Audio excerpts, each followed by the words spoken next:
Riven puts her program down on the table, and a second later, she is in the corridor, and her hand is at the wall above my shoulder, not touching me. Her arm braced, the full weight of that proximity, specific and unhurried and aimed. And my hands go to my own waist without my consulting them, both palms flat against the dark silk where the 26 weeks is most visible, and my spine finds the corridor wall behind me, and Riven is between me and the room, and she is not moving. Her eyes move from my face to my belly and back up, and the look has a quality I have not prepared for and cannot file anywhere useful. Not clinical, not startled, not performance of either. And the corridor is very quiet because the door has closed and the ballroom is on the other side of it, and this is no longer the ballroom. She says, "I've been waiting 4 years to do something I've had no structural justification for." Not a question. A case being stated the way she states cases, which is the way she does everything, directly with her full weight behind it and looking at me when she says it. If you want to hear uncensored too hot for YouTube stories, check out my Patreon in the description. Tell us where you're watching from and subscribe. 4 years ago, at the shortlist announcement for the Callaway Cultural Center Commission, I was standing in a glass-walled conference room on the 12th floor of a building that was not mine, holding a coffee I had not drunk, watching the project director explain the decision matrix, and I won the commission, and Riven did not. She was 3 people to my left. I know this because I checked. I checked in the way I check load calculations, systematically, without sentiment, because the information is relevant to the structure I am building, and the structure I was building, 4 years ago, was a professional composure that could sustain that specific atmospheric event without visible deflection. She did not look at me when the announcement was made. That is what I noticed. Most people looked. The room did what rooms do in competitive contexts. It reorganized its attention, redistributed, looked between us. She did not. She was already looking at the director, making a note in the program, her pen moving in the specific measured script that I had seen on the competition drawing sets and recognized immediately as the handwriting of someone who had decided very early in her life that illegibility was a form of dishonesty. She finished her note. She capped her pen. She looked up at the project director and said 2 precise sentences about the timeline, and then she left. I have been cataloging her absences ever since. The non-looks, the precise number of words exchanged at each professional contact point. I keep a running total in a part of my memory that is not the part I use for things I intend to act on, which has become an increasingly difficult distinction to maintain. The professional record between us is public and specific. 5 contested commissions over 4 years. I won 3, she won 2. The 2 she won were the ones I wanted most, which is not something I have said aloud and which the project records cannot confirm, because project records do not track wanting. We have appeared on 4 industry panels together.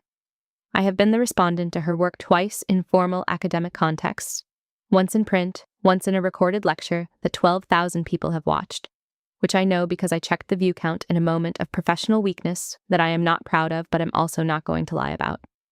She has been the respondent to my work once, in print, in a journal that matters, and what she wrote was 2 pages of the most rigorous structural critique I have ever received for any project, and she was right about every point, and I revised 3 load-bearing elements of the Meridian Tower facade because of it, and the building is better, and I have not thanked her for this, which is a structural omission I have been aware of for 18 months.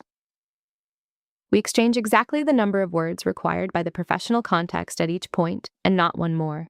I have been measuring this. I have a specific hypothesis about what the omission means, the words that would have cost something, the sentences that would have exceeded what the context required. But a hypothesis is not a load calculation, and I haven't been treating it as one. Tonight I am 26 weeks. The decision to stop treating the pregnancy as a professional concealment problem happened around week 22.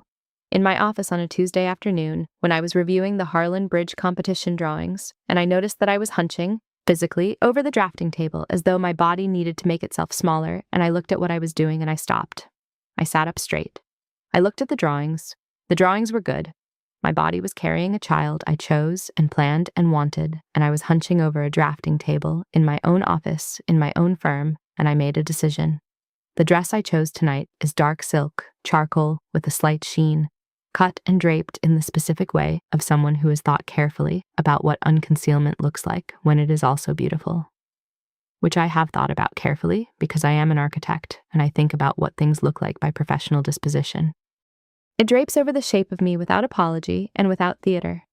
It is the most honest thing I have worn to a professional event in 4 years, which is a low bar, but tonight the bar is on the floor and I have stepped over it deliberately. Under the dark silk, a rose bikini-style bralette and brief that I chose because they are comfortable, and because comfort is something I am done apologizing for. This is not information I expected anyone in this ballroom to become aware of.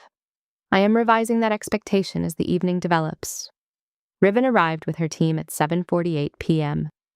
I know the time because I was looking at my phone when the shift in the room happened, the specific atmospheric redistribution that her presence always produces, the crowd reorganizing around her entrance like a fluid encountering a solid object, conversations rerouting, attention moving without announcement toward the figure that had entered, and then, just as quickly, looking away. Because looking at Riven too directly feels like a structural miscalculation. Like you're bearing a load your columns cannot support. I looked up from my phone, and she was crossing the room toward the adjacent table, and she had not looked at me yet, and I noted this in the running catalog with the precision of someone who is definitely not tracking these things as data with emotional valence. She sat down.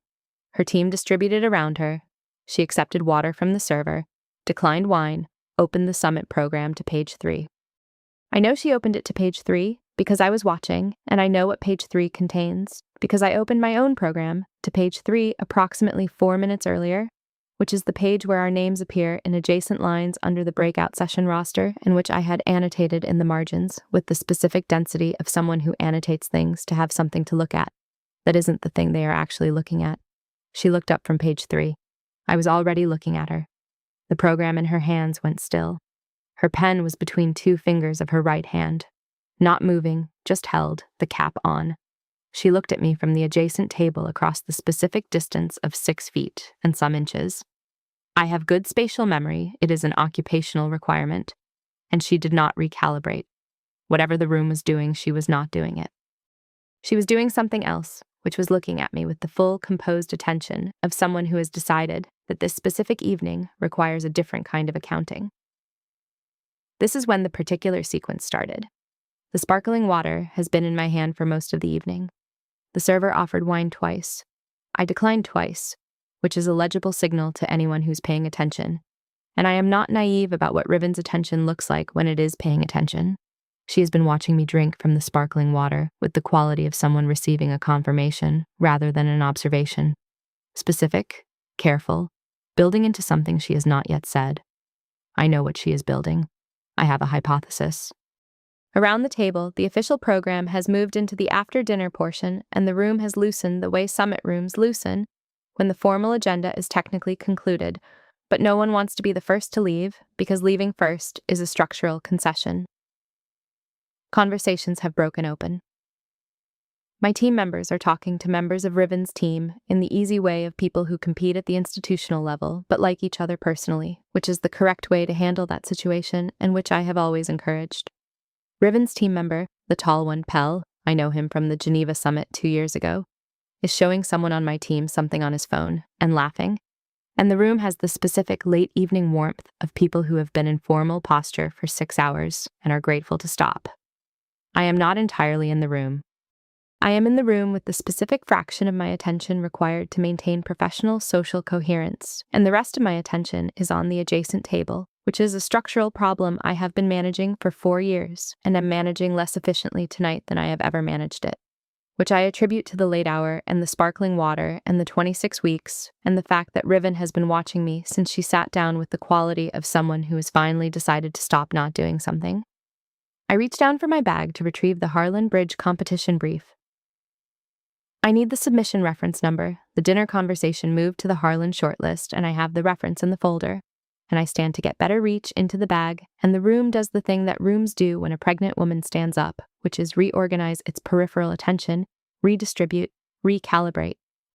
My team does the gracious thing, which is a small widening of space and a continued conversation, making it easy.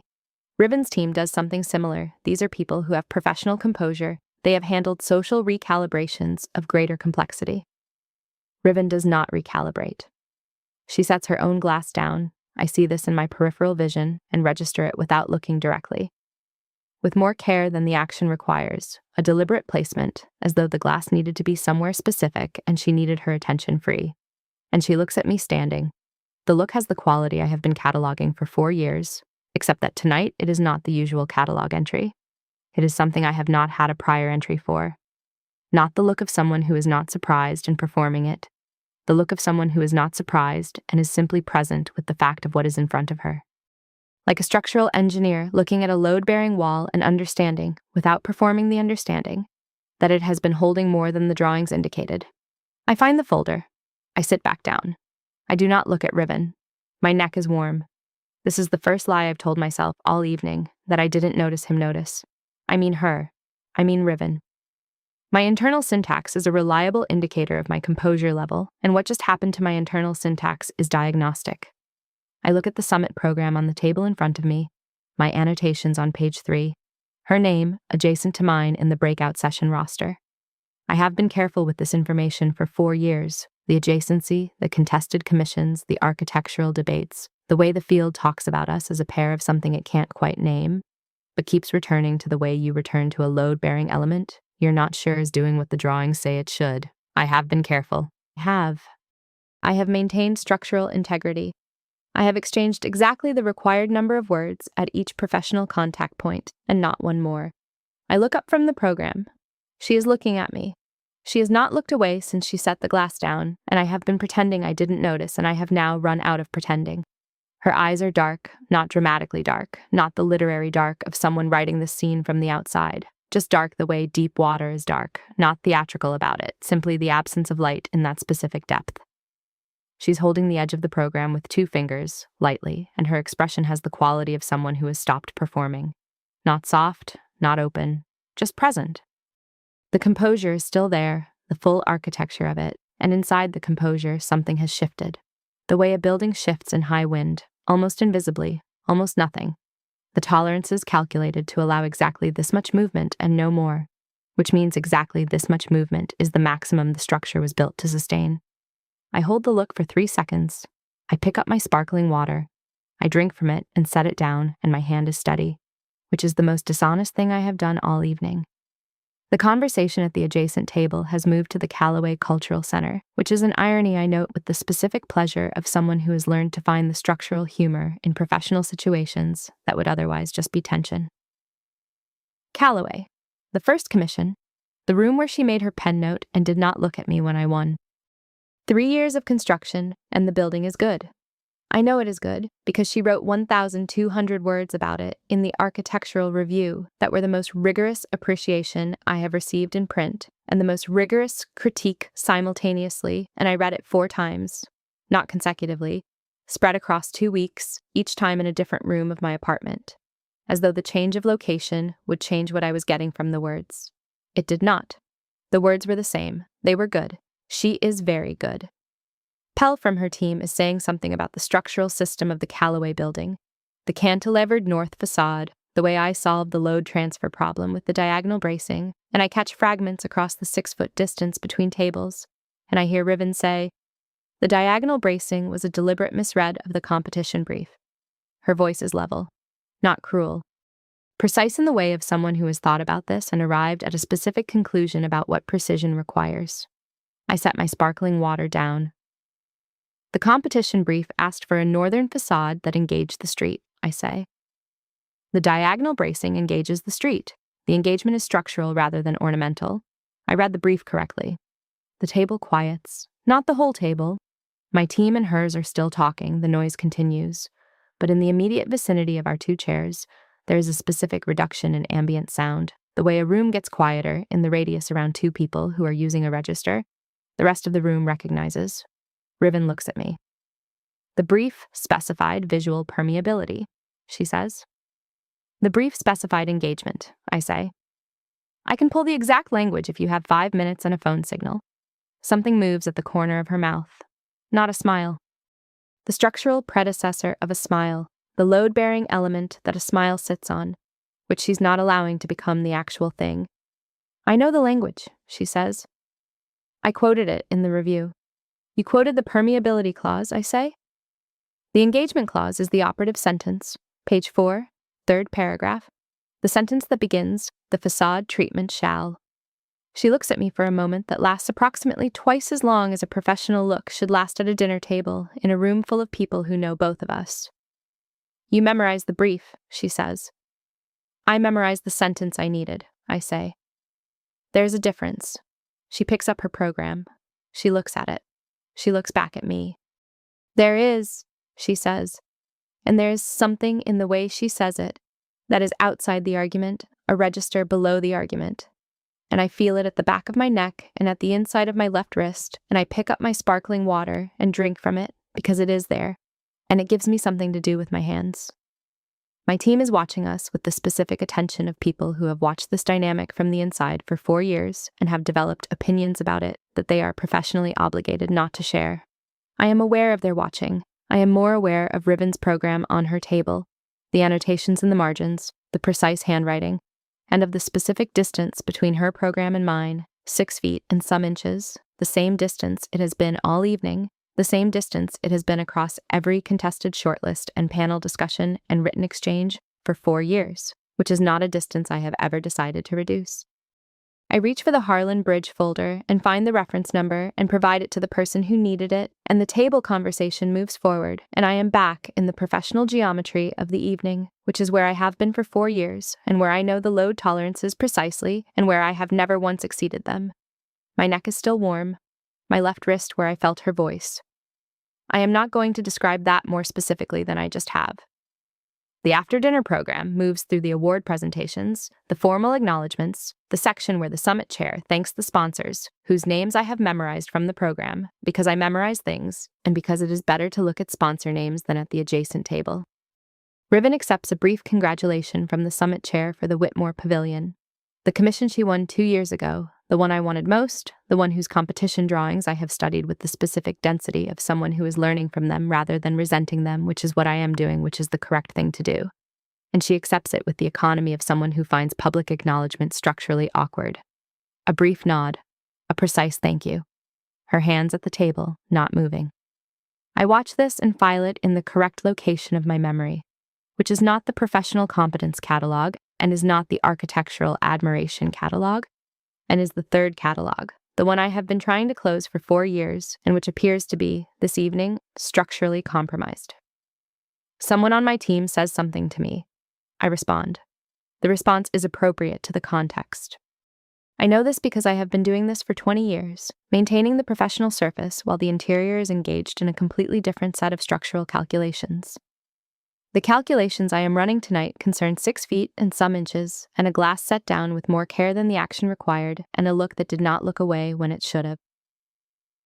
The evening continues. The ambient temperature of the room rises, the way ballroom temperatures rise after the formal program concludes and the room breathes out, and I have been drinking sparkling water all evening, and I feel fine, and I feel entirely fine, and I am 26 weeks, and I chose this dress, and this evening, and the decision to stop concealing. And I am sitting at this table at this summit in this dark silk dress, with the rose bralette underneath it, and my annotated summit program and my hypothesis about what the looking and not looking away means. And I am building toward something I have not yet named. I stand to collect my materials. The room does the thing again, the peripheral adjustment, the redistribution. And I feel it, the specific awareness of being looked at that is different from the general ambient awareness of a room, and I locate the source without looking for it, because I don't need to look for it. I know where she is. I have known where she is since she sat down, and the room reorganized around her entrance. She's 6 feet and some inches to my left, and she is looking at me standing, and she is not recalibrating. I pick up the Harlan Bridge folder. I pick up my sparkling water. I pick up the summit program. She is still looking. I look at the program in my hand. Page 3. Our names in adjacent lines. 4 years of the professional record, the 5 commissions, the 800 words of structural critique that improved the Callaway building, the 1,200 words in the Architectural Review, the Geneva Summit 2 years ago, where we were seated at the same table for a working lunch and exchanged, I counted, 43 words in the course of 2 hours, which is the most words we have exchanged in a single professional context without the formal structure of a panel debate. I look up. She's looking at me with the specific quality of someone who has finished the calculation and arrived at the number and is now holding the number and deciding what to do with it. The number is not 6 feet and some inches. The number is something she has been computing for 4 years and arrived at tonight. I can see the arrival in the specific stillness of her face, the composure that has not changed and inside which something has changed, the structural shift that the building was built to sustain and is sustaining and is perhaps at the edge of what it was built for. I pick up my bag. I walk toward the corridor exit. The door is perhaps 20 feet from my chair. I know the geometry of the room precisely because I have been tracking it all evening in the way I track the geometry of any room I might need to leave quickly, which is a professional habit and also tonight, something else.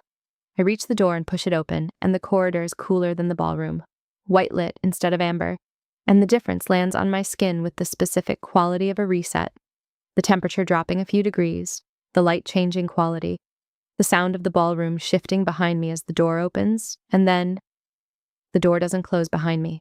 She is here. She came through the door as I came through the door, not hurried, not manufactured, the specific geometry of two people who have been moving toward the same exit and have arrived at the same moment, except that I do not believe in this as a coincidence, because I have been cataloging her movements for 4 years, and her movements are not accidental. She is an architect. She does not occupy space accidentally. The corridor is quiet in the specific way of corridors adjacent to ballrooms when the ballroom door closes. The sound of the room behind us becomes muffled and distant, and the corridor becomes a different kind of space, defined and contained with its own acoustic properties, its own light quality, its own geometry. White walls, a narrow width, the sound of my heels on the floor, the sound of her footsteps, which are quieter than mine. She's wearing different shoes. I note this in the part of my mind that is noting everything. Darker heels, quiet on the corridor tile. We walk a few paces from the door. I have my hand at the wall to my right. I placed it there to stop moving forward, a physical decision that preceded the conscious one. My palm against the painted plaster, the surface cool and slightly textured under the flat of my hand. She stops. She turns to face me. Her hands are out of her jacket pockets. I see this and register it as the specific thing it is. A visible decision. Because Riven keeps her hands in her pockets, the way some people keep their faces composed, as a structural choice, a containment. And she has made the choice not to contain them, and the openness of that posture is involuntary, and she knows I can see it, and she does not correct it. The corridor is very quiet. I should have said something in Geneva, she says. Her voice in the corridor is different from her voice in the ballroom. The corridor takes the ambient volume away, and what's left is the specific quality of her voice, unmediated, which lands at the back of my neck and stays there, warm and precise and directional. I look at her. Which thing? I say. She holds the look for a moment that has specific weight. Her hands at her sides are still, not rigid, not performative, just present. The fingers slightly curled, the palms open. I can see the black silk of her blouse at the collar of the dark navy blazer. I can see that she has been wearing this for 6 hours, and there is a quality of specific use to it. The blazer slightly softened from the length of the day, her dark hair pushed back from her face in the way it gets pushed back when she has been working and not thinking about how she looks, which is when she looks most like herself, which is when she looks most like what I have been trying not to catalog for 4 years.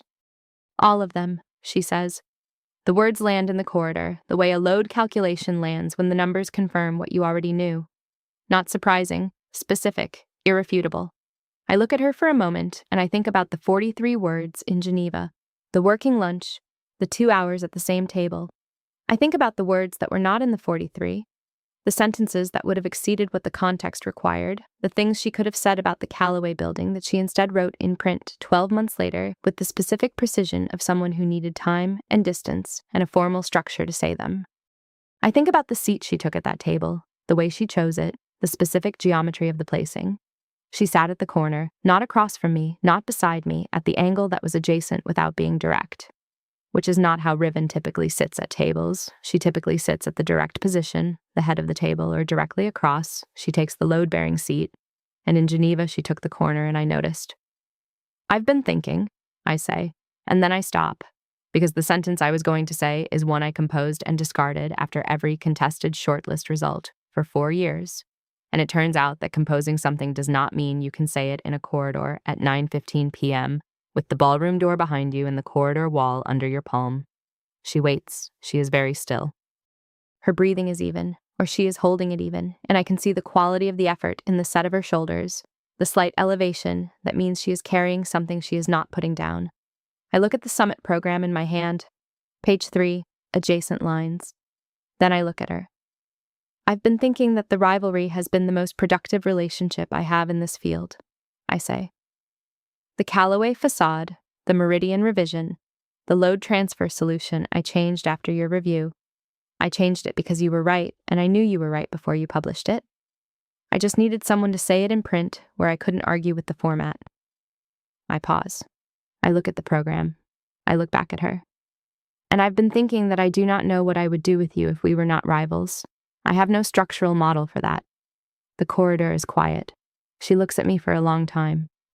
Not long by the standard of the evening, the look at the table, the look when I stood, the look through the ballroom during the award presentations.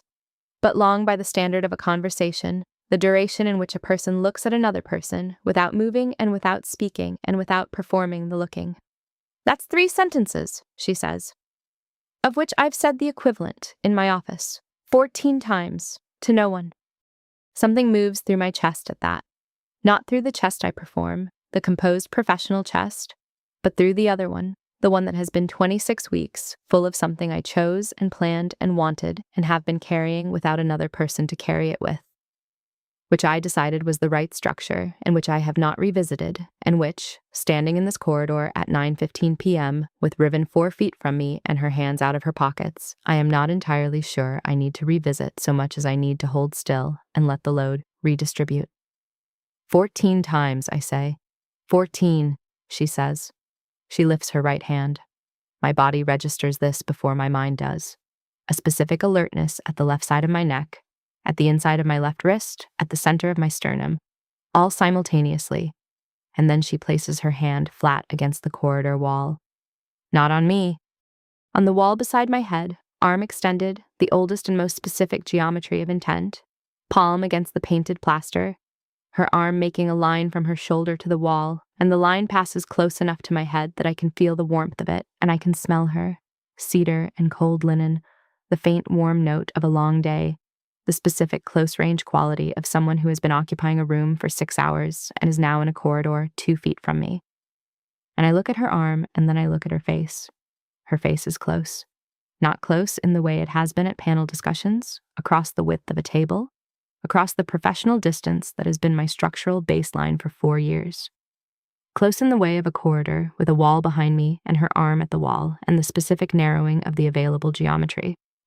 I can see the precise architecture of her composure from here, the deliberate stillness, the controlled breathing, the slight tension at the corner of her jaw. That means she's holding something and holding it at cost. The dark silk of her blouse is visible at the collar of the blazer. The deep plunge of it, the black silk bra at the edge of what the blouse covers, which I am not looking at and which I am completely aware of. She says, "Tell me what you've been thinking since Geneva." Not since the corridor. Since Geneva. 2 years. The full duration of the calculation. I look at her arm at the wall. I look at the distance between her body and mine. 2 feet, perhaps a little less, the corridor geometry, narrowing the available space between us. Her height making the specific geometry more specific. The warmth of her body is directional from here, the cedar and cold linen of her at this range with a warmer note underneath it. The specific quality of someone who has been in a ballroom for 6 hours and is now in a corridor and is close enough that the warmth is a specific thing with a specific direction, and it arrives through the silk of my dress, at my left arm, and at my shoulder, and at the skin of my neck above the neckline. I look up at her. I've been thinking that you are the most structurally honest person in this field, I say. That the critique you wrote about the Callaway building was the most honest thing anyone has said about my work in 4 years. And you said it in print because you couldn't say it in person without it meaning something you weren't prepared for it to mean. I pause. The corridor is quiet. I've been thinking that you chose the corner seat in Geneva, not the direct position, the corner. And that you did it for the same reason I chose the table for 2 at the front of the dining room in Geneva, which was so I could see the room and I could see the door and I could see you when you came in. The last sentence is one I have not said aloud to anyone. It is the sentence that was not in the 43 words. I can feel the weight of having said it in the specific way of load redistribution. the structure adjusting, the tolerances shifting, something that was bearing too much now sharing the weight. She is looking at me. She has not moved. Her arm is still at the wall, her hand still against the painted plaster, the palm flat, and she is holding very still in the way of someone who has received information that requires careful handling and is being careful with it. You chose the table for two, she says. I chose the table for two, I say. Her breathing changes. A small thing, not audible from 6 feet, not audible from across a table, audible from here, from 2 feet away in a quiet corridor, the slight shift in the rhythm of it, the control being maintained and costing slightly more than it cost before. I've been aware of you in every room we've shared for 4 years, she says. The specific awareness of you, not as a rival. As the person in the room who was doing something I had not accounted for in my model of how the work should go. She pauses. A specific pause, not the professional kind, but the kind that costs something. I should have said something in Geneva. I had 12 sentences. I said 8 words. You said 43 words, I say. She looks at me. You counted. I count things, I say. Something happens at the corner of her mouth again, the structural predecessor, the load-bearing element, and this time it gets further. Not a full smile, the edge of one. The amount of smile that a smile is before the person has decided to commit to it, and she has not decided to commit to it. But it is there, and I can see it, and my sternum does something I am going to describe as a structural adjustment and nothing else. I've been watching you drink the sparkling water all evening, she says. Since you sat down. I hold her look. I know, I say. The word sits in the corridor. She looks at me. I look at her. The distance between us is the same as it was. 2 feet, the corridor geometry, her arm at the wall. And nothing has happened and everything is different. The way a building after a load test is the same building and has been permanently changed by the knowledge of what it can sustain. You've known, she says. Not a question. I've had a hypothesis, I say. I've been testing it. The sparkling water, she says. The sparkling water, I say. The glass you set down with more care than the action required, the look when I stood up. The 43 words in Geneva and the 12 sentences you didn't say. I pause. The program, page 3. She looks at the program in my hand. I look at it with her. Our names in adjacent lines. 4 years of the professional record, the contested commissions, the exchanges in print, the specific number of words in every room we have shared. She looks up from the program. Her face is very close. The arm at the wall has not moved. The hand against the painted plaster is still. The warmth of her body is specific and close, and I can feel it at my left shoulder and my left arm and along the left side of my neck. And I can smell cedar and cold linen and the warmer note of the long day and the specific quality of her breathing, which is even and controlled and costing. I haven't said it, she says. 4 years, every room, I haven't said it. I know, I say. I'm saying it now, she says. My hands go to my waist, both palms flat against the dark silk over the 26 weeks. The gesture that landed there without my consulting them. The specific self-anchoring of a person who needs somewhere to put their hands and puts them there. I can feel the warmth of my own palms through the silk. I can feel the 26 weeks under my hands, specific and present and mine. The shape of the decision I made without anyone else. The thing I chose and planned and wanted and have been carrying in the specific solitude of a person who decided solitude was the right structure. She looks at my hands. She looks at the 26 weeks. She looks at my face. The look has the quality I could not file anywhere useful. Not clinical, not startled, not performance. And from 2 feet away in a quiet corridor, I can see every component of it. The precision, the absence of surprise, the specific quality of someone who is present with the fact of what is in front of her and is not performing that presence, simply inhabiting it. I've been waiting 4 years, she says, to do something I've had no structural justification for. The corridor is very quiet. My spine is against the wall and Riven is between me and the room and she is not moving and I am not moving and the sparkling water is in my hand and the program is in my hand and her arm is at the wall and her face is close and the temperature between us is specific and held and is the thing that none of the professional record can contain. What were you going to do, I say, if you had a structural justification? She looks at me. Her head tilts, a small, precise movement, the angle of someone who has been asked a question they already know the answer to. I think we both know what I was going to do, she says. My hands at my waist press slightly against the silk. Slightly, involuntary.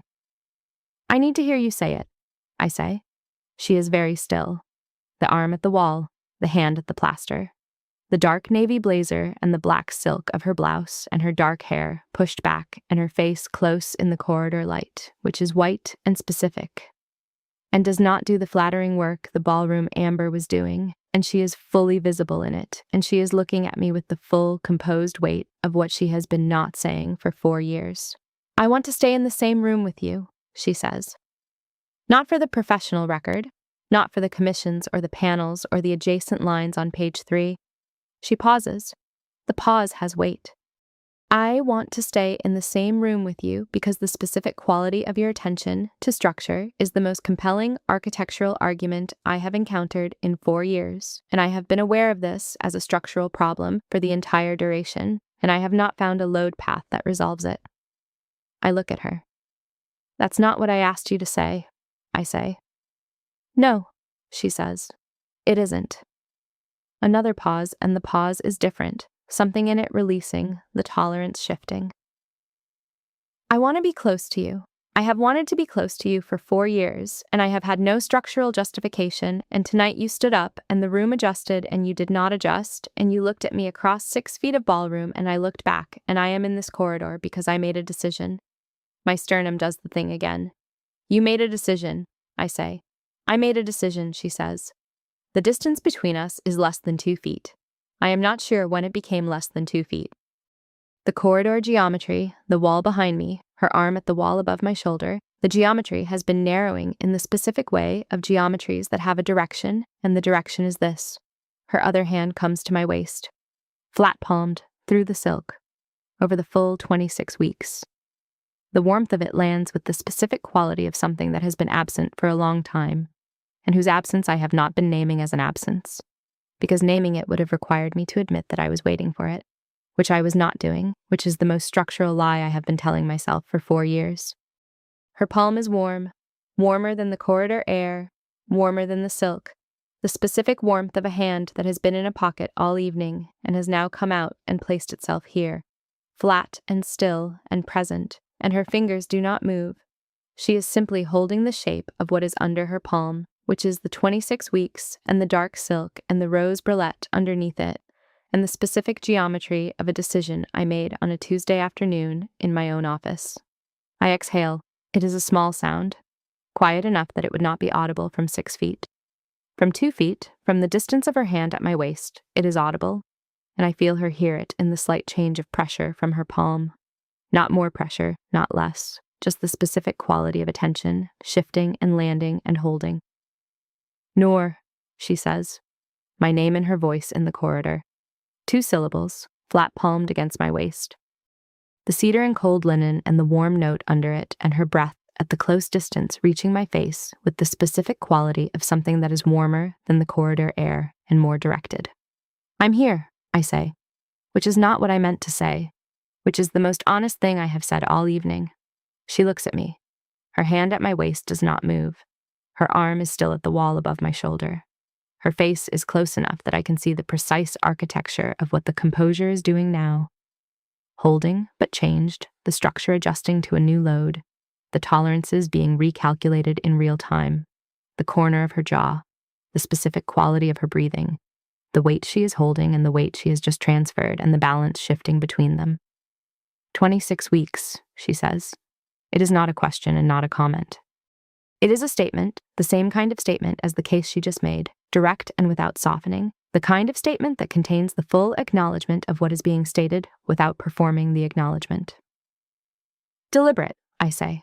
Planned, wanted. A pause. Mine. I know, she says.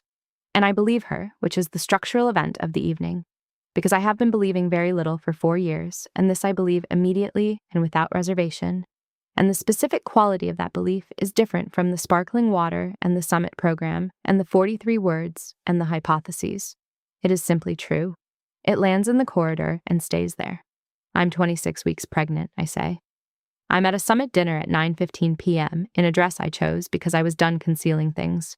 I have been sitting 6 feet from you all evening watching you set your glass down with unnecessary care. I look at her. What exactly were you expecting me to do with that information? The edge of a smile reaches further this time. I was expecting, she says, that you would do exactly what you did, which is walk toward the exit with your bag and your program and your sparkling water and wait to see if I followed. I wasn't waiting, I say. You set your hand against the wall, she says, to stop moving forward. My hand is still at the corridor wall behind me, palm against the painted plaster. I had forgotten about it. I had forgotten about it in the way you forget about a load-bearing element when it is doing its job. The load transfer happening without your monitoring, the structure sustaining, the wall behind you doing what walls do. I stopped moving forward, I say, because this is a narrow corridor. It is, she says, and then, it isn't. The distance between us is no longer 2 feet. I don't know exactly when it became this. The geometry has been shifting in the specific incremental way of geometries that have a direction, and I have been tracking the direction without acknowledging it. Her arm at the wall above my shoulder, her hand at my waist, her face at the distance of a corridor conversation that is no longer a corridor conversation. I can see the texture of her blazer from here, the dark navy, the specific sheen of the fabric, the way it has shifted from 6 hours of professional wear, the slight opening at the collar where the black silk blouse shows, and the deep plunge of it and the edge of what the blouse covers, which I am noting with the specific attention I give to structural details, which is the architectural framing I have been using for 4 years to file the information I have about her in the wrong catalog, and I am done filing it incorrectly. I look at her face. The composure is present, the full architecture of it. And inside the composure, the shift has continued. The load redistribution, the tolerance adjustment, the specific quality of a structure that has been holding the maximum it was built to hold, and is now at the point where holding and releasing cost the same amount, and she is choosing, consciously, deliberately, which one to do. She is choosing. I can see the choosing in the set of her shoulders, the slight release in the line of her jaw, the quality of her breathing, which has shifted from the even controlled rhythm to something slightly less even, slightly less controlled. The specific breath of someone who has decided that control is not what this moment requires. Her hand at my waist moves, not far. The smallest movement, a slight shift of the palm, a slight tightening of the fingers, the heel of her hand pressing once against the silk over my hip and then opening again, flat, as though the tightening was involuntary and the opening is the choice. The warmth of it is specific. The temperature differential between her palm and the silk of my dress and the cool corridor air is specific. The quality of what the absence will feel like in that exact location when her hand lifts is something I can already feel approaching, and I do not want it to approach. Riven, I say. She looks at me, the full dark attention, the load-bearing quality of her gaze from this distance, not from 6 feet across a table, not from across a conference room, from here, the distance of her arm at the wall and her hand at my waist and her face at the close specific distance of a choice that has been 4 years in the making. I'm here, she says, which is what I said, which is the only sentence that matters. Something shifts in my chest, not the composed professional chest, not the architectural chest, the one underneath both of those, the one that has been carrying 26 weeks of deliberate planned wanted mine, and the 4 years before that of professional careful solitude. And the specific loneliness of being very good at something in a room where the only person who is equally good at it is the one person you cannot admit is the only person you want to be in the room with. I have been watching you not look at me for 4 years, I say. The Callaway announcement, Geneva, every panel, every contested shortlist. Every time the room reorganized around your entrance, I noted where you were and where you were not looking, and I cataloged it in the 3rd catalog. I pause. My hand is still at my waist, my palms against the silk, her palm against the silk from the other side, the warmth of our hands separated by the thin, dark silk and the 26 weeks between us. The 3rd catalog is the one I keep for things I am not going to act on. Is it? She says. It was, I say. Her head tilts, the small, precise movement, the quality of attention shifting and landing and holding. Past tense, she says. Past tense, I say. We are very close. I am not sure what I thought would happen in this corridor. I have been running the calculation for 4 years. the specific structural question of what Riven's not looking away means, what the 43 words in Geneva cost, what the corner seat meant. And I have had a hypothesis, and tonight the hypothesis has been confirmed at every data point, and I am standing in a corridor at 9:15 p.m., with her arm at the wall above my shoulder and her hand at my waist, and I have told her about the third catalog, and she is looking at me with the full weight of a decision that she has made. And I have to decide whether the decision I am making is the one I am making. I look at her face, the dark eyes, the composure that has shifted and is holding the shift with the specific quality of someone who is doing it deliberately, the edge of a smile that has been reaching further all evening, the slight disorder of her dark hair pushed back from her face, the black silk blouse at the collar of the navy blazer, the arm at the wall and the hand at my waist, and the warmth of her from this distance, and the cedar and cold linen of her, and the warm note underneath it, and the specific quality of her breath at the close distance of a choice. The third catalog, she says, is not the only one. No, I say. There are 4, she says. I look at her. How do you know? Because I keep 4, she says. And the 4th is the one I open when I am alone. My hands at my waist press against the silk again. Involuntary, the specific self-anchoring of a person at a structural threshold. And I feel her palm against the silk from the other side. And the 26 weeks between our hands, and something in the interior geometry of the evening, the 4 years and the 6 feet, and the 43 words, and the specific quality of watching her not look away, realigns, the load path finding a resolution the building was always capable of sustaining and was never allowed to test. What's in the 4th catalog, I say. Her eyes move from my face to my belly, to the 26 weeks, to her hand flat against the silk of my dress over the shape of me, and then back to my face. The look has the quality I noted all evening, the one I could not file. Not clinical, not startled, not performance. Present. The full specific presence of someone who is looking at what is actually in front of her, and not the model she prepared. This, she says. My body registers before I do. Not my mind. My sternum, the inside of my wrists, the back of my neck, the specific heat in the skin of my left arm, where her blazer sleeve is close enough to feel. The word lands in the corridor and stays there, solid and irrefutable.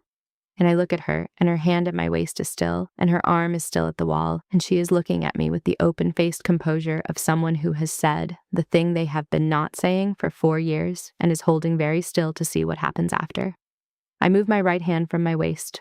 I put it at her lapel, the dark navy of the blazer, the fabric under my fingers, the specific texture of it. Woven, dense, the kind of fabric that costs what it costs and holds its shape through a long day. I hold the fabric without pulling it. My fingers around the lapel edge, holding, not pulling. A contact that is claiming without demanding. A structural grip. She looks at my hand. She looks at my face. Her breathing is not even anymore. The controlled rhythm, the specific cost of maintenance, it is still there. The control is still there. But the sound of her breathing has shifted in the corridor to something with a different texture, a different tempo. The breath of someone who's holding something and holding it differently now. Nor, she says. Her voice is lower than I have heard it. Not soft, lower. The register below the professional register, the one below the panel discussion register, the one she uses in my 4th catalog and apparently also in hers. I know, I say. I know. I look at the summit program in my other hand, the sparkling water, the Harlan Bridge folder in my bag, the entire professional record of 4 years, the contested commissions and the panel debates and the 26 weeks, and the 3rd catalog and the corridor wall behind me, and her arm at the wall and her hand at my waist and my hand at her lapel. I chose the table for 2, I say. In Geneva. I sat down and I looked at the door. She closes her eyes for exactly 1 second. 1 second. The composure holding and the interior of it visible for 1 second through the eyelids. The specific cost of it, the weight of what she's carrying, the 4 years and the 14 sentences said to no one, and the decision made tonight to come through the corridor door. She opens her eyes. I sat at the corner, she says. I sat at the corner so I could see your face when you were looking at the room and not looking at me. The corridor is very quiet, my hand at her lapel, her hand at my waist, the summit program, the sparkling water, the white corridor light. We are 2 people, I say, who have been very careful. We have, she says. I don't know what I do, I say, if we stop being careful. I know what I do, she says. I look at her. Tell me, I say. She looks at me for a long time, the full, composed weight of it, the dark eyes and the load-bearing quality of her attention from this distance, and the cedar and cold linen and the warm note and her breath at the close range of a choice. Then she says, I stay. The word sits in the corridor. It is one syllable, and it has the structural weight of a primary load path, the element the whole building depends on, the one that has to hold. I stay. I look at her, my hand at her lapel, her hand at my waist. The 26 weeks between our hands, the 4 years behind us and the corridor ahead, the ballroom behind the closed door and the white light of the corridor and the sparkling water in my hand and the summit program, with our names in adjacent lines on page 3. And the third catalog and the fourth catalog and the specific quality of what I have been not naming for 4 years, which is now in the corridor with us and has been named. I close the distance, not dramatically, no sweep, no large gesture, the specific millimeters of leaning slightly forward, my spine leaving the wall, my weight shifting fractionally toward her, my hand at her lapel, holding the fabric and not pulling, and then holding it and pulling, slightly, the smallest possible claim. And she comes forward to meet it, her hand at my waist tightening, her arm at the wall bending, the geometry of the corridor reorganizing around this specific structural event. Her forehead against mine, not a kiss, not yet. The threshold before the threshold. Her forehead against mine, and both of us very still, and her breath at my face, warm and specific, and cedar and cold linen. And underneath it the warm note that is hers, specifically hers, and my hand at her lapel and her hand at my waist, and the 26 weeks between us and the corridor light and the quiet. I breathe. She breathes. The chemistry between us, which I have been calling a hypothesis for 4 years and which is not a hypothesis, has never been a hypothesis, was always a load-bearing fact that the building was organized around without my acknowledging the organizing, is here, specific and present and sustained, and neither of us is surviving it, exactly, and neither of us is supposed to. She puts her right hand to the back of my neck. Light, specific. The heel of her palm against the base of my skull, her fingers at the nape of my neck under my hair, the warmth of it landing in the specific anatomical location that has been registering her all evening. The back of my neck where her voice landed in the corridor, where the awareness of her has been sitting since she set her glass down with unnecessary care.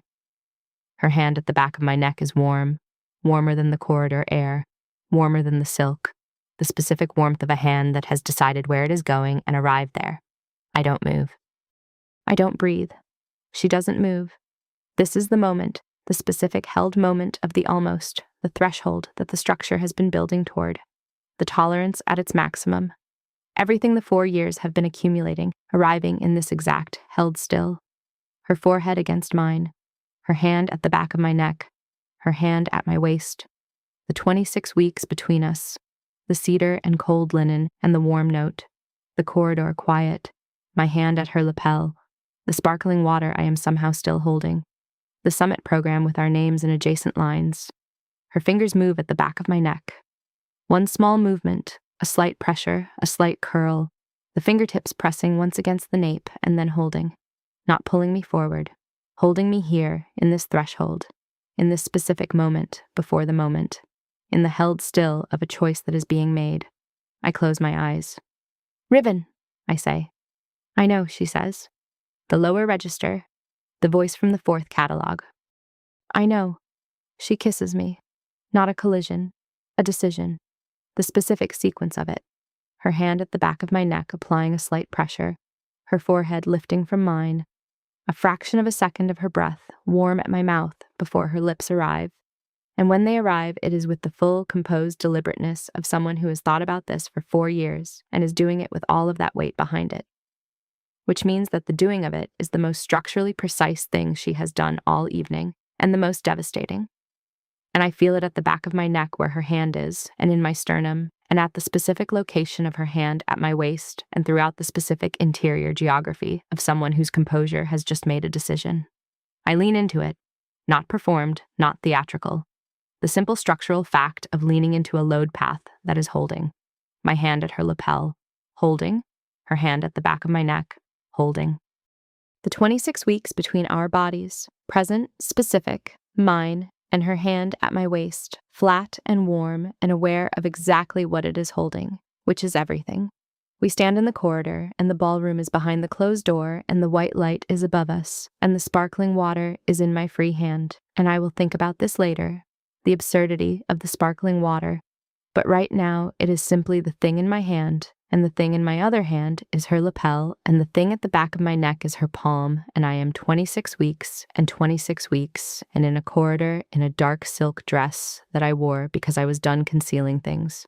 I am done concealing things.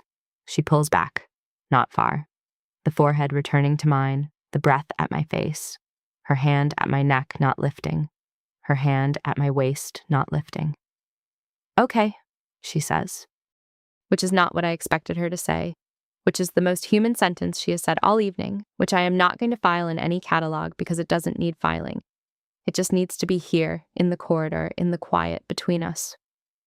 Okay, I say. We stand there for a moment. The white light, the quiet, the sound of the ballroom behind the closed door, muffled and distant and belonging to a different kind of space. Then she says, "There's a meeting room, end of the corridor, the second door on the left."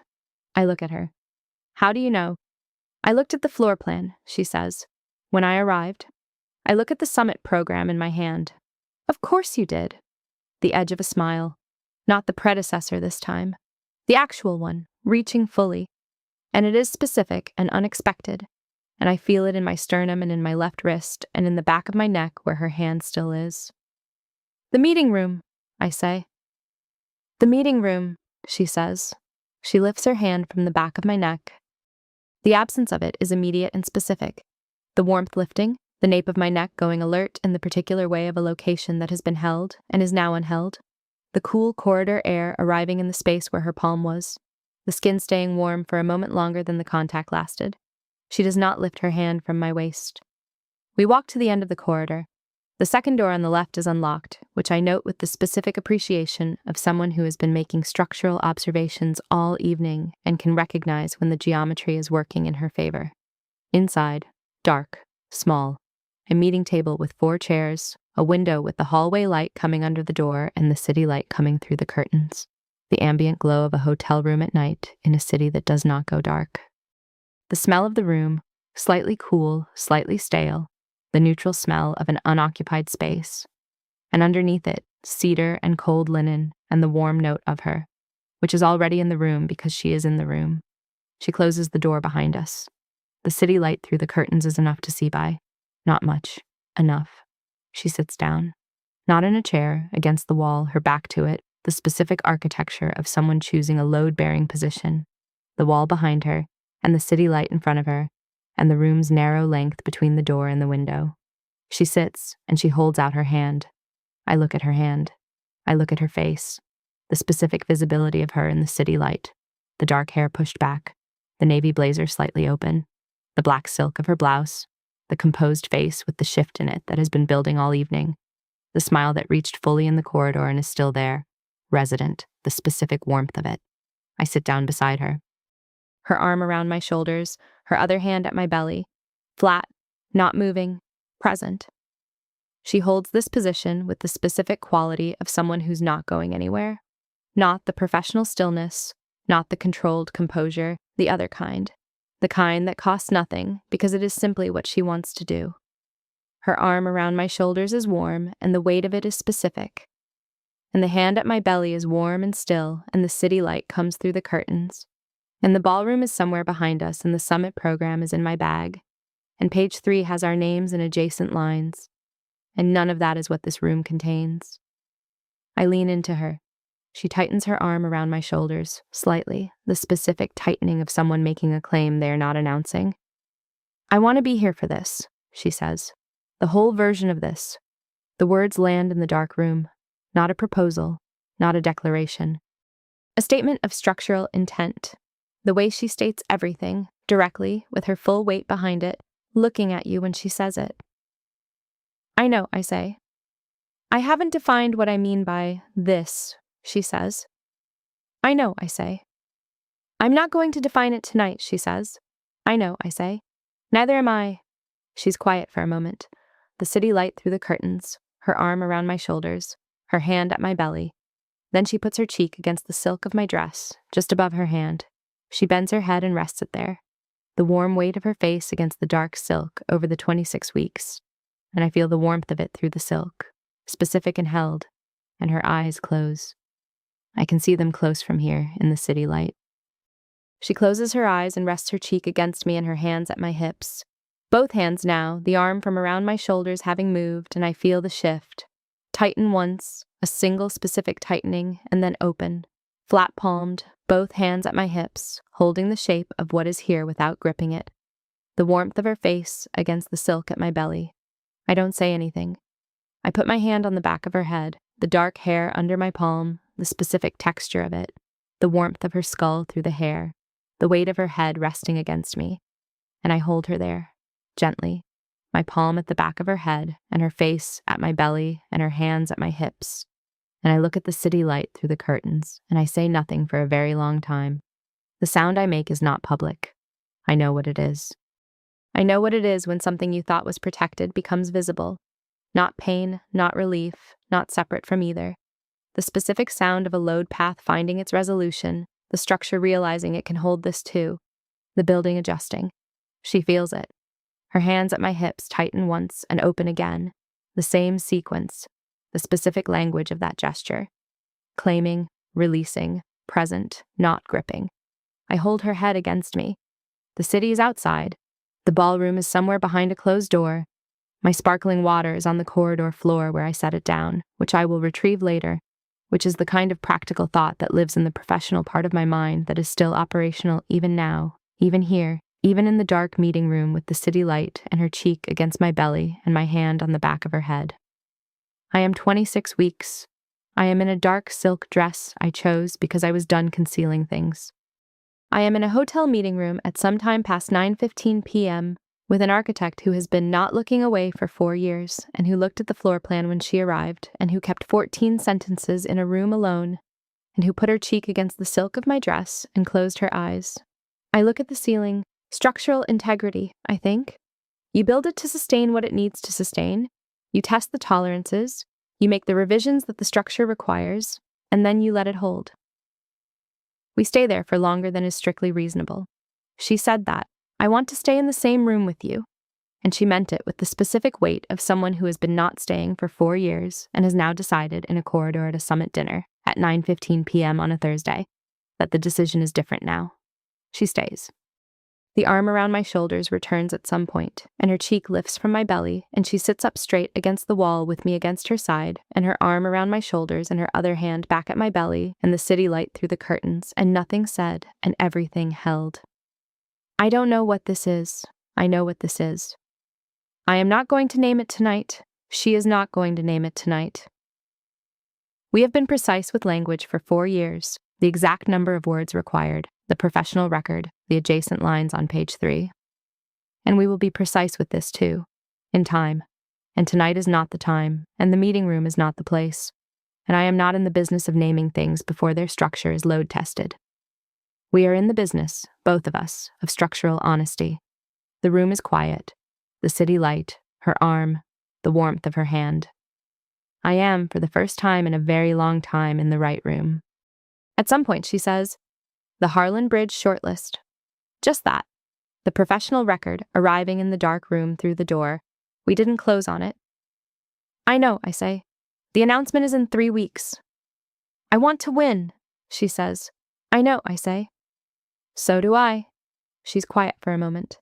I want to win, she says again. And I want you to be sitting 6 feet from me when I do. I look at the city light. That's an extremely specific want, I say. I have always been specific, she says. You have, I say. It's very annoying, she laughs.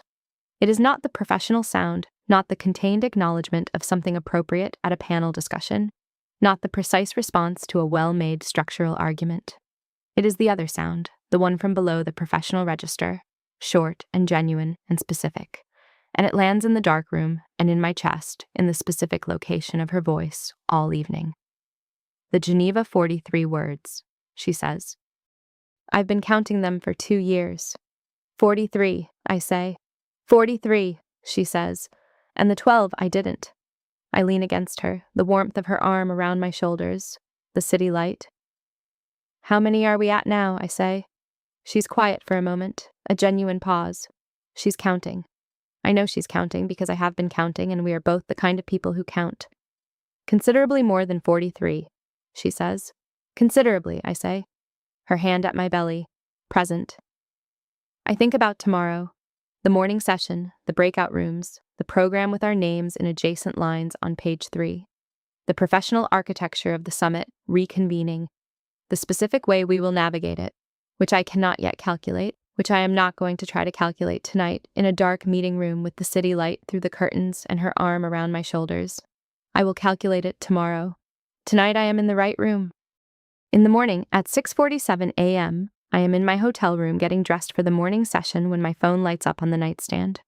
I look at it. A text from Ribbon. 3 words, no punctuation. I read it. I set the phone down. I pick it up and read it again.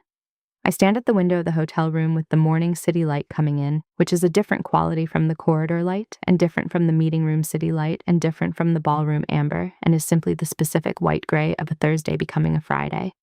And I hold the phone in both hands and read the 3 words a third time. I think about the summit program. Page 3, adjacent lines, the professional record of 4 years, the 43 words and the 14 sentences said to no one, and the corner seat in Geneva and the specific quality of watching her not look away. I think about her hand flat against my waist through the silk, the warmth of it, the way it did not move. I think about her cheek against the silk of my dress in the dark room and her eyes closed and her hands at my hips opening after they tightened. I think about 3 words, no punctuation, 6:47 a.m. I open the text app. I look at the 3 words for a moment, then I set the phone down on the nightstand, face up, and finish getting dressed. The morning session begins in 40 minutes. We will be in adjacent breakout sessions, page 3, the professional record. I will see her in the corridor. I do not know what either of us will say. I know that I will know it when I say it, the way I know a structure is right when I stand inside it and feel it holding. The load distributed, the building doing what it was built to do. I pick up the phone. I read the 3 words one more time. I do not reply. Not yet. I put the phone in my bag next to the summit program and I pick up my sparkling water, a new glass from the room service tray the hotel left, and I look at myself in the mirror, and I am 38 years old and 26 weeks and in a dark silk dress that is not the one from last night, and I look exactly like someone who has been in the right room. I go to the door. I go to the morning.